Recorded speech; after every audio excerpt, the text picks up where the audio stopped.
Hi, everybody. I'm Paula Rojas, Managing Director of Synergy Resource Capital. Welcome to the first webinar of this new series, where we will bring you promising startups and small caps in natural resources and tech. These companies are seeking to raise awareness, reach global markets, and ultimately grow their footprint and networks. The format includes a short presentation with some follow-up questions at the end. Let's get started. Our client, Chilean Lithium Salars, is a private company registered in Australia and holding two highly strategic lithium brine projects located in Chile. The company was formed in 2018 and is seeking to create a new path for lithium in the country. To tell us all about CLS and where they intend to go, we have Aldo Boitano and Jason Baverstock. Aldo Boitano is CLS Managing Director. He has 25 years of experience in different management roles in the US and Chile. He holds a master's in civil engineering and an MBA. Previously, he was general manager of Drillco Tools USA and CEO of Boretek Drilling in Chile. He's currently board member of the International Leadership Association. Aldo is also a pioneer in Chile's solar energy sector. Jason Baverstock is CLS Executive Director. He has 20 years of financial sector experience in China, Hong Kong, and Australia. He was a founder of Salt Lake Potash, Australia's first potash producer.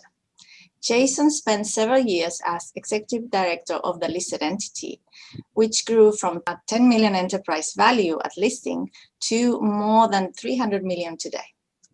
Without further ado, let's get started with the presentation. Take it away. Thanks very much, Paula. So as Paula mentioned, our presentation is titled A New Path for Lithium in Chile. So just to provide a snapshot of the company, we're a private company. We've got 32 million shares, most of which are held by directors. We have around about a dozen investors. So we have two highly strategic lithium brine projects in Chile, Francisco Basin, which is the basin next to Maricunga, which is the highest grade lithium exploration project in the lithium triangle. And our secondary project is Aguas Calientes, which is located in between Sala Atacamar and the Olaroz project, which are the two producers of lithium in South America. At our Prodi FB project, we've got a unique, well, not unique, but it's very rare to have a very dominant tenure position within a basin. The company's strategy is that we're unlocking a new path for lithium in Chile, and that's based on direct lithium extraction with zero emissions. The basis for our strategy is around partnering with leading technology providers in the industry in order to pioneer DLE in Chile, and to also utilize solar power, which the company has a level of expertise in as well. And we think the combination of those two factors really provide a critical advantage, especially in the European market as it's developing. In terms of board and management, I think Paula talked about Aldo and myself. We've also got Jeremy Clafton in Perth, an experienced accountant who's our CFO essentially, and Luke Jarvis, who I worked with at Salt Lake Potash. He's a specialist in securing offtake agreements for early stage mining projects. So he's joined us recently as marketing director. On the process technology advisor side, we have Marcelo Bravo of Ad Infinitum. Marcelo was the head process manager at SQM, and he's really the leading lithium consultant in Chile and one of the leaders in the world. We've also partnered with Alex Grant of Jade Cove, and Alex was a co-founder of Lilac Solutions, and Lilac's recently been backed by Bill Gates, the Breakthrough Ventures investment company. So it's a leader in the technology. Is now providing his services independently of Lilac as a technology consultant. So in terms of the FB project overview, we're going to talk about the work that we've completed on this project and the background of the project. So I'll actually hand this over to Aldo. Yeah, the FB project basically is located in a very nearby Maricunga, as Jason was mentioning, one of the developing projects in the lithium triangle. We're next to gold mines. Even though we control the whole basin, we are next to gold mines and past mining activity, and that has meant that we have power lines, we have water supply, road access, cell phone coverage, and we've been working, I particularly have been working in the area, doing the environmental assessments needed to get the permits. We've done substantial surface sampling, initial, with good results as they're put here in this slide, initial geophysics that help us define the drilling target. And then we did reconnaissance drilling. We had a big team of people up there in the last drilling season, and we drilled down to 220 meters, ratifying the geophysics, and at the same time ratifying the lithium. And we tested, and that's the grades are very reasonable and good for our project. Excellent. Thank you, Aldo. So on the next slide, we've just put a reference of the CLS tenure versus two other exploration and producing lithium projects. If you look on the right side, that's Orocobre, which is a billion or so market cap, and even Orocobre sharing the basin with Lithium Americas. So it is quite a unique position we have. The new path is required for lithium in Chile. Chile was the world's leader in lithium production up until recently. That's all based out of the Atacama project in the north of the country. But essentially, environmental and indigenous community impacts have really not stopped, but certainly curtailed the growth in the industry in Chile, and especially around Atacama. The Chilean authorities are extremely supportive of new production if it can address those issues that have curtailed growth elsewhere. Direct lithium extraction really is what is required for new production in Chile. In our view, it's the future of lithium production. There's no large ponds, and water is returned to the basin with much higher lithium recovery. So just talk about why we think we've got a project that is ideal for direct lithium extraction. So we think we address the key challenges that DLE projects pose. Firstly, in terms of the business model, a lot of exploration companies need to, or are trying to work with a single technology provider. At this stage, it's still a black box in terms of how those commercial relationships work. And there's obviously a lot of power in the partnership is with the technology provider. So we think, through the cooperation that we have with our technology partners, we've got the right business model. Hydrogeology is very important. We've defined confined aquifers at our project, which is required for the re-injection of brine. At mature salars, such as the Atacama, you have a very permeable halite aquifer. So if you inject brine into one part of the aquifer, it just mixes straight back into the rest of the aquifer. In terms of tenure, we have no competing projects in the basin. Again, this is very important, even more so for DLE, because when you re-inject the brine into the basin, if there are other parties, other participants or project developers in the same basin, you've got a problem. And in terms of community, there's no local indigenous or other communities at our project area, which again has really impacted a lot of other projects in the lithium triangle. So just to go into a little bit more detail on this technology partnership, we're partnering with Ad Infinitum and Jade Cove. They are strongly incentivized based on two key milestones. Those milestones are commission of a pilot scale plant and commissioning of a commercial scale plant at each of those 2 milestones, they'll be awarded 1 million shares at each stage. So that's a strong incentive for these partners. But critically, it will allow CLS to develop and keep control of the process flow sheet.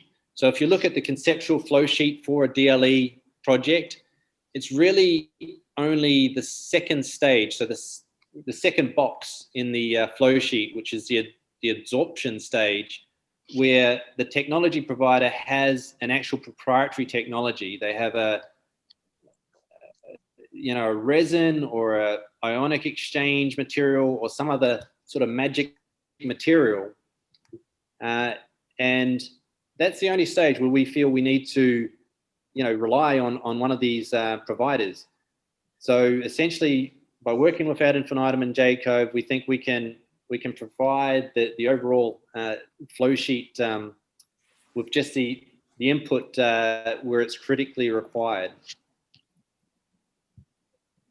In terms of hydrogeology, I mentioned, these projects really depend on being able to re-inject huge volumes of brine back into the basin. So it's potentially the most important factor, and you don't see it mentioned at all with a lot of project developers. So we've already identified where we're going to extract the lithium-rich brine and the target aquifers for where we're going to re-inject the brine.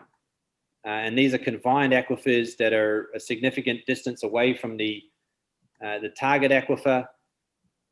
And we've already, at different levels of the basin, identified more than one aquifer for re-injection of brine. Re-injection of brine is also potentially a factor in enhancing production. So we've just shown here that by re-injecting brine, you're able to potentially maintain the pressure in the aquifer, and that can enhance over time the overall production. So moving on to the business case, which we highlight very strongly, and it's something that Aldo and myself really emphasize, and that is that we're going to be producing very low emissions lithium. And this is really extremely important in the European market, which is now emerging as the key growth market for lithium.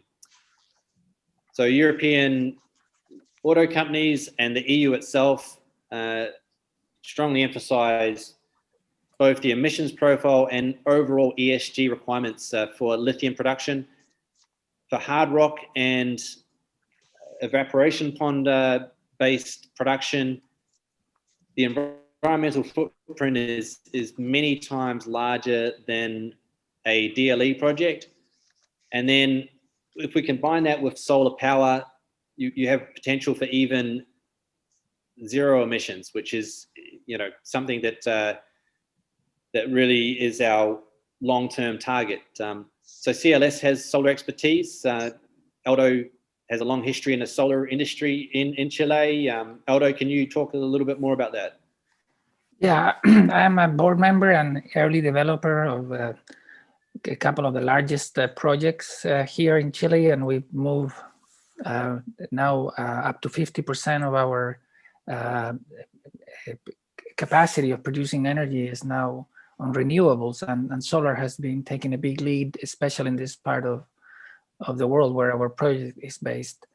And it's very important because it gives us the environmental aspect and also the sustainability and long-term clean production of lithium. And like Jason said and Paula said, I've been involved in the development of a couple of big projects. I'm now a board member of one of them.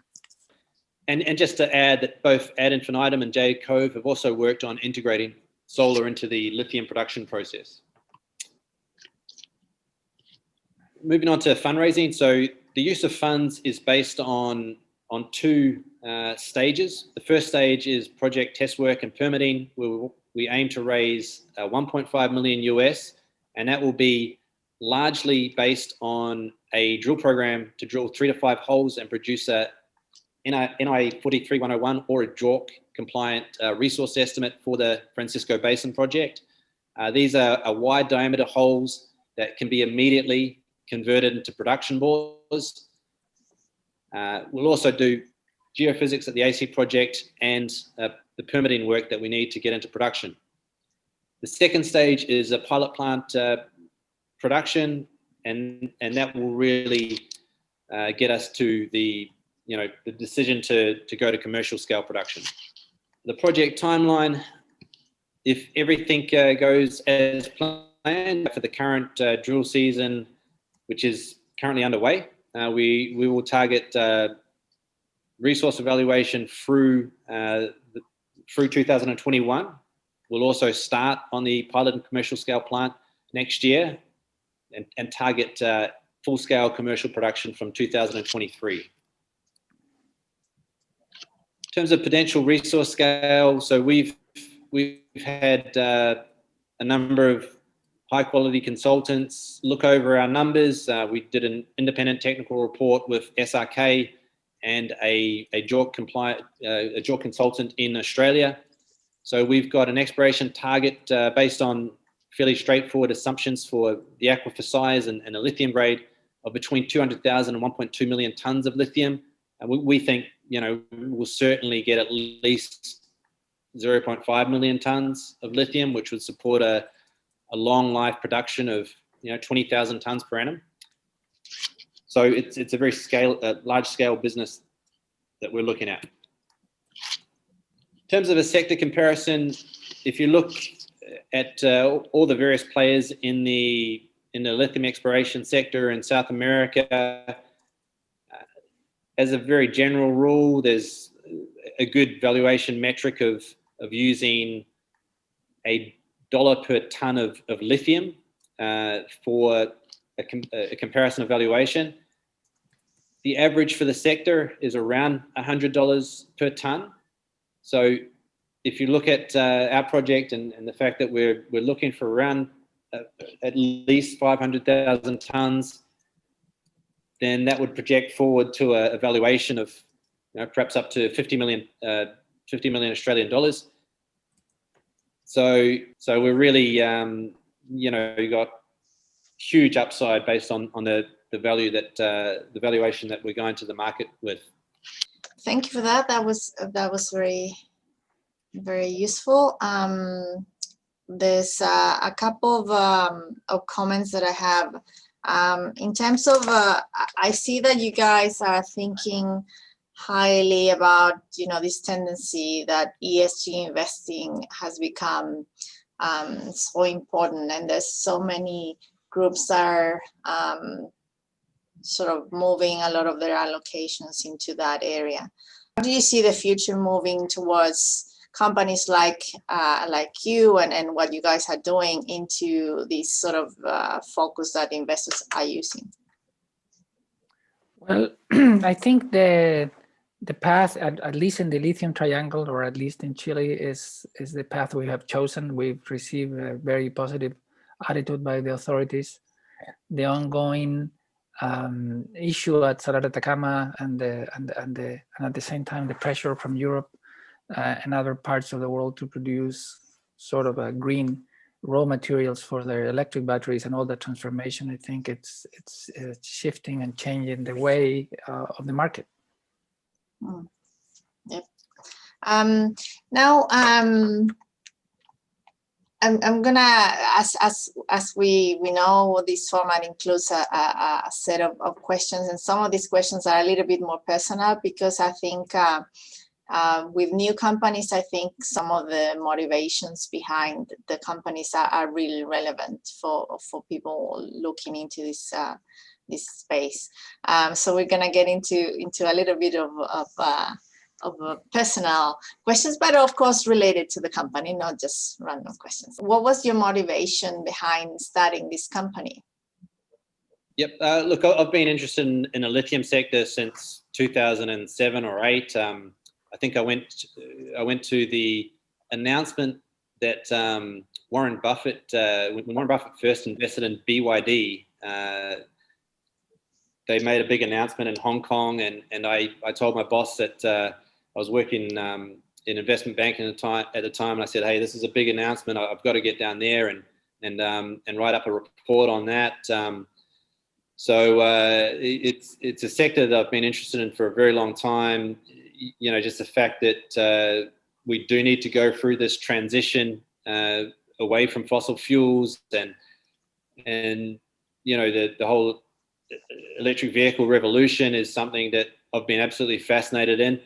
So from that sort of perspective, it's a sector that I really love, actually, and then, you know, combining that with you know, this whole business model where we're trying to produce lithium with DLE technology. You know, you can't possibly imagine a production method that has a less environmental impact than this. It really is quite special. So that's probably you know, my sort of passion for what we're doing.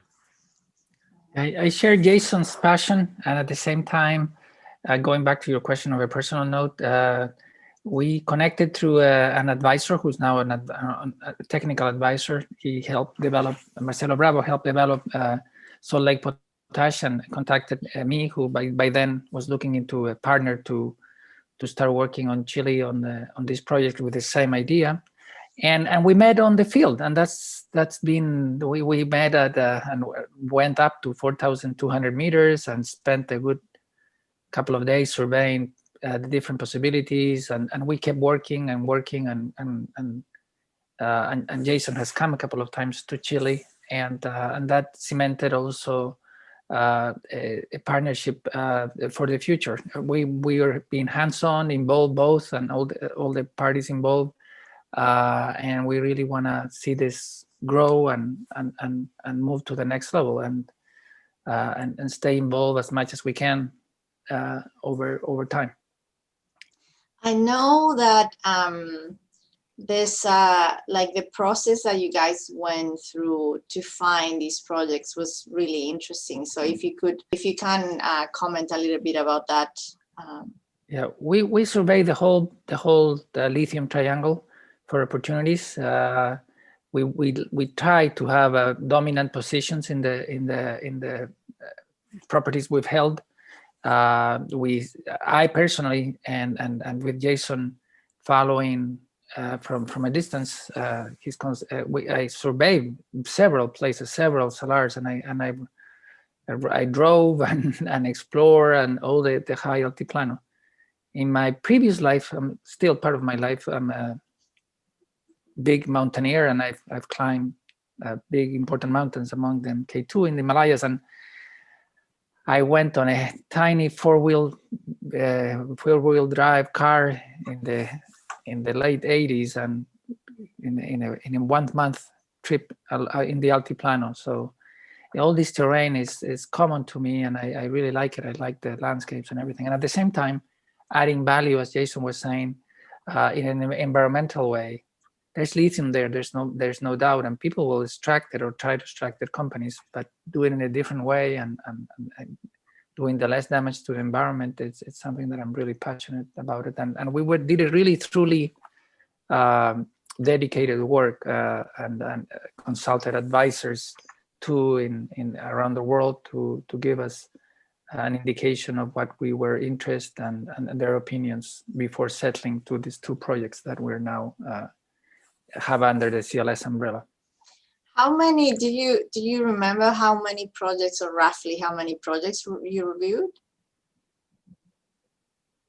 That's a good question, Jason. How many have we reviewed? Around 15 on the paper? In terms of actual going on to the system in Chile. So, you know, it's similar to Australia, where you've got, you know, a lot of information online. I mean, we've looked at every salar in Chile, and there's probably 30 to 40, I'd say. Yeah. In terms of visiting them, I think Aldo and I visited 5 or 6, and then Aldo's also visited additional another ones half a dozen. by himself. Yeah. So yeah, no, it's been a big effort, and there's just a lot of effort in terms of strategizing. You know, I spent nearly 6 months, I think, in Chile. A lot of time with Aldo, just working through the details of different projects, and yeah, we're very happy that we settled on Francisco Basin as our sort of primary focus. I remember that it was a big number. Like it's a big effort. So you guys did a lot of work to get there. And the last question that I wanted to have here was, you chose to work in Chile and not in other countries. But as a group, if you could just state why Chile? Look, I mean, from my perspective, I mean, Chile is top of the rank in terms of mining jurisdictions. It's always ranked top 5 or even higher, and when it comes to lithium, you've got Chile, you've got Argentina. Again, I have this focus on brine projects versus hard rock or clay or any other type of project. I just think the potential over time to produce lithium at an ever lower price with ever lower environmental impacts really can only be derived from a brine-based project. So, if you want to find a lithium brine project, Chile's the best place, obviously Argentina as well. And I think for a number of reasons, Chile as a mining jurisdiction is superior to Argentina. Well, I to complement that, I was born in a copper mine in Caletones, nevertheless, and my dad worked for the metal mining sector around not only in Chile but around the planet, exporting the technology developed here, the smelter of El Teniente, and we worked for Bechtel and worked for several firms. So I had that, and at the same time I had the mountaineering, and I had the electricity or the solar energy idea, and it's not only what Jason says. We've met with the authorities several times, and our projects were featured for investors in a forum led by the Chilean authorities, the mining minister, both in Canada and in Australia, and we're frequently invited to different things. Among them, the Australian embassy in Santiago. So it shows the dedication and importance. We are a mining country. We'll still be for the future, and I know, and I'm very grateful to being involved as a Chilean in a international project to develop in a different way our lithium. Yeah, wonderful. Well, guys, do you have anything that we haven't covered that you want to add?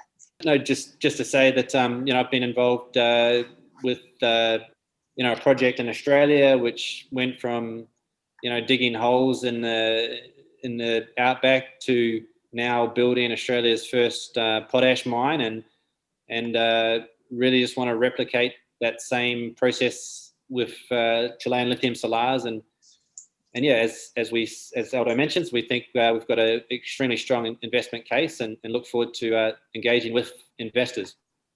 Wonderful. All right, that was a great presentation, guys. I thank you both for sharing all of this with us and with the viewers. So to close and summarize in an elevator pitch format, can you please tell us why investors should be interested in CLS? Well, CLS, as we showed over the presentation, has a dominant tenure in the places where we have our mining rights. So we've done everything by the book. We control the basin, and that's especially important for direct extraction. We've complied with the Chilean authorities environmentally, and then also on the drilling permits. And it's the way to go forward. Clean energy, clean lithium, and along with solar energy with our project, I think it's a new path for lithium in Chile, as you're seeing right now in the screen. Wonderful. Well, thank you, Aldo. Thank you, Jason. It's been a really lovely first webinar, and you've done a great job on showcasing the company. I'm sure we'll see and hear more about CLS in years to come. Excellent. Thanks very much, Thank you. Paula. We hope so as well. Thank you, Paula, you and your team. Thank you. Thank you.